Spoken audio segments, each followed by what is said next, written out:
해외 유학을 갔을 때 가장 내 발목을 잡는 게 무엇이 있을까라고 한다면 첫 번째는 두 번째는 그런데 그 중에서도 여러분의 발목을 가장 크게 잡을 겁니다.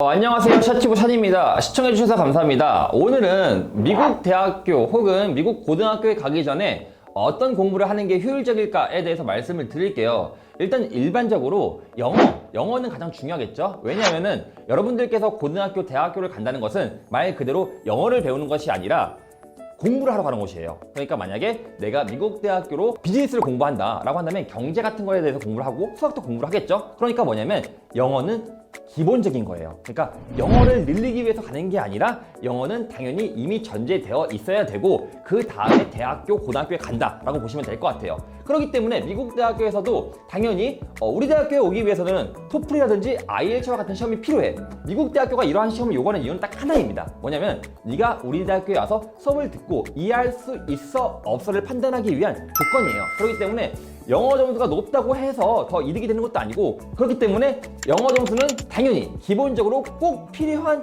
필수 조건이다라고 말씀을 드릴게요. 그렇다면은 미국 대학교 혹은 미국 고등학교, 그러니까 해외 유학을 갔을 때 영어를 쓸 때 reading, writing, speaking, 그냥 listening이 있잖아요. 이 중에서 일단 기본적으로 listening은 따로 공부를 그렇게 안 하셔도 됩니다. 왜냐하면은 listening은 나의 의도와는 상관없이 그냥 늘어요. 왜냐하면은 가만히 있어도 리스닝은 들리니까 내가 들을 수밖에 없잖아요. 그렇기 때문에 리스닝은 사실 그렇게 열심히 공부할 필요는 없다 생각합니다. 뭐 미드를 봐도 되고요, 아니면은 뭐 토플 리스닝이라든지 IELTS 리스닝 이 정도만 공부를 해도 제가 봤을 땐 큰 문제가 없을 것 같아요. 그리고 나아가 미국 대학교에 가서도 실질적으로 스피킹을 할 일이 그렇게 많지는 않아요. 그러니까 교수님이랑 이야기할 때 기본적인 의사소통만 된다고 하더라도 교수님이 너 발음 좀 구린데? 이런 말 안 하거든요. 그냥 말 그대로 또박또박 천천히 말하면은 교수님 다 이해합니다. 저 같은 경우도 제가 발음이 좋지도 않고 사실 제 스피킹이 좋다고 말할 수도 없지만은 교수님이랑 의사소통하는 데는 전혀 문제가 없었어요. 그렇다면은 해외 유학 갔을 때 가장 내 발목을 잡는 게 무엇이 있을까라고 한다면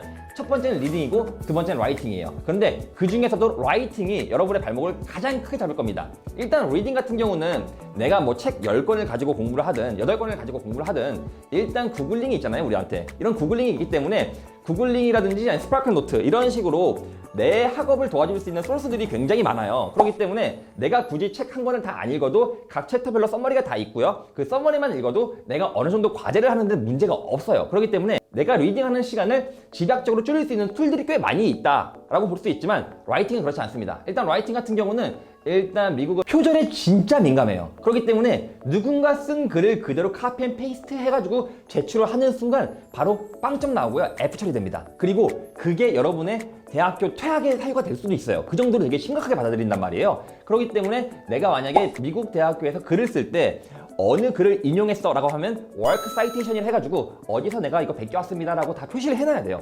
그 정도로 표절에 민감한데, 그렇다면은 미국 대학교 글쓰기 이건 어떻게 늘릴 수 있냐 라고 하는데, 일단 단어 외우는 거 말씀을 드렸고, 두 번째로는 말 그대로 많이 써야 돼요.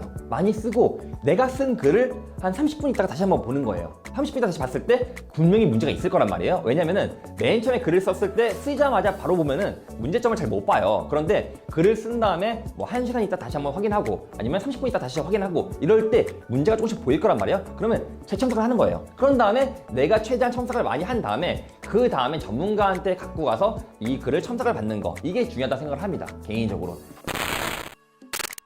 오늘은 해외에서 유학을 가기 전에 기본적으로 해야 되는 영어 공부에 대해서 말씀을 드렸는데, 일단 가장 중요한 거 제가 늘 말씀을 드려요. 영어 단어는 한국에서 외우나 미국에서 외우나 똑같습니다. 그리고 영어 단어를 외우는 게 저는 그 웬만한 비싼 과외 어학연수 하는 것보다 더 값어치 있다 생각합니다. 그렇기 때문에 영어 단어는 필수고요. 나아가 기본적으로 이런 중학교 단어 있잖아요. 월드 스마트 광고 아니고요. 광고 오지도 않겠지만 이런 기본 단어들 있잖아요. 이런 것들은 몰라서는 안 되는 단어예요. 그러니까 여러분들께서 SAT 고급 단어를 외우는 것보다 차라리 여기서 모르는 단어를 없애는 게 그게 더 여러분의 영어에 도움이 될 겁니다. 이해되셨죠? 그래서 오늘은 어떻게 하면 영어 공부를 할 수 있을까에 대해서 말씀을 드렸는데 이 영상이 여러분들한테 좀 도움이 되셨길 바라면서 오늘 영상 마무리하겠습니다. 항상 시청해주신 여러분 감사합니다.